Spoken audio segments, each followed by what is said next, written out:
congratulate those of you who are here today representing the Palestine Solidarity Committee for the work that has been done in this country by your committee and the way in which it has informed people about what is really happening in the Middle East. It has been very largely disregarded by the press over the years.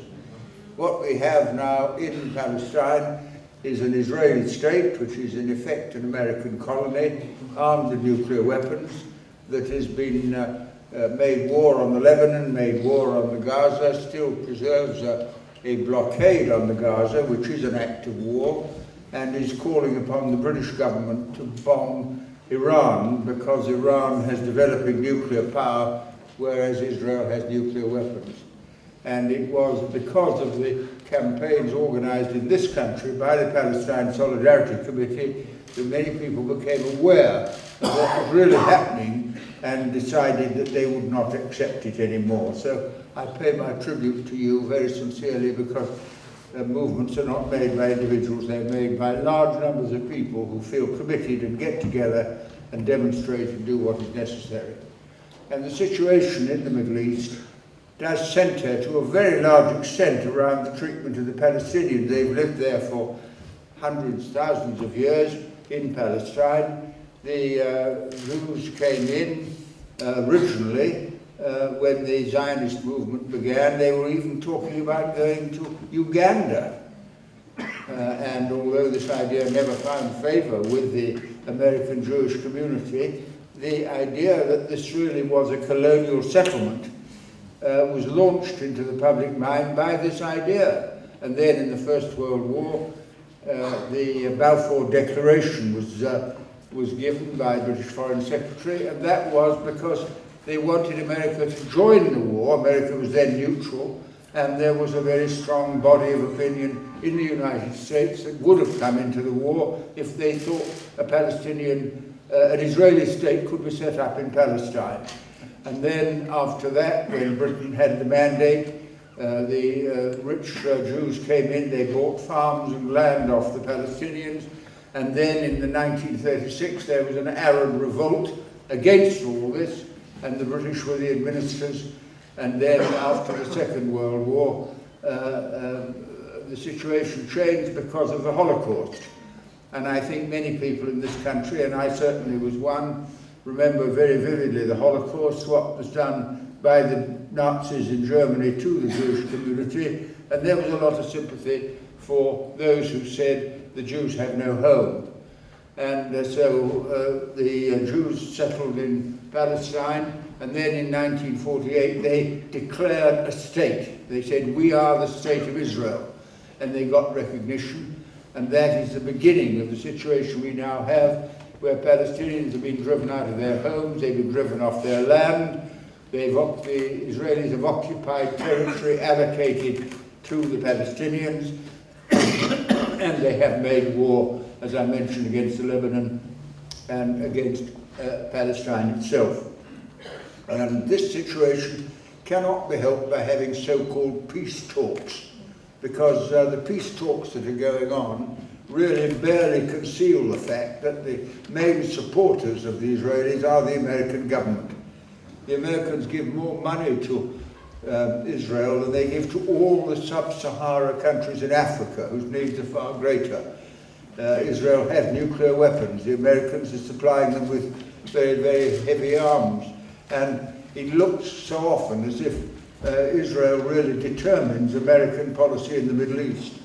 And this situation cannot continue, because the consequence of it will inevitably be further conflict and disaster, and a situation that goes far beyond Palestine itself and infects the whole of the Middle East itself. Now, there are various proposals put forward. One of the most common ones is the idea of a two-state solution. You have Israel next to Palestine, but look at the situation today. Israel is recognized, it's a member of the United Nations, it's got all these weapons. The Palestinians have no state. And I must say, if the two-state solution, which I have doubts about, is to come forward, the Palestinians must have a state. Palestine is not recognized in the United Nations.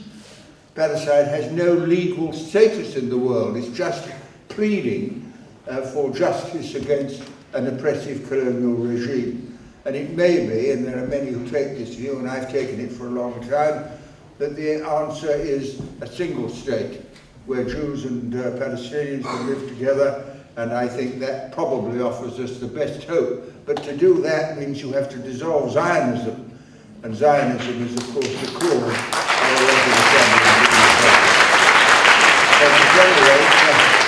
the situation, as I say, at the moment is very, very dangerous. The Americans are encouraging Israel to engage in what is ethnic cleansing of the Palestinians. They're just moving into Palestinian territory, building settlements, blocking roads, and creating a situation where a Palestinian life is almost impossible, and Israel, very strongly armed, very aggressive in its nature, going as far as I mentioned to call for the bombing of Iran.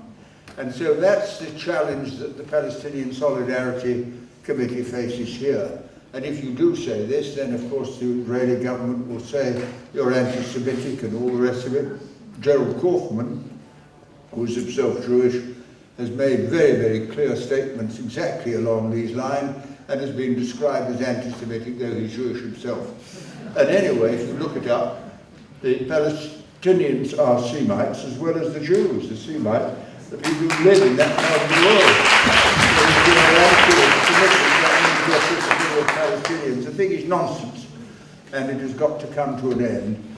And the Palestinian Solidarity Committee in Britain and worldwide, because there are many people like this in America and elsewhere, must get together, build up support, bring pressure to bear on governments, and bring about a change of policy.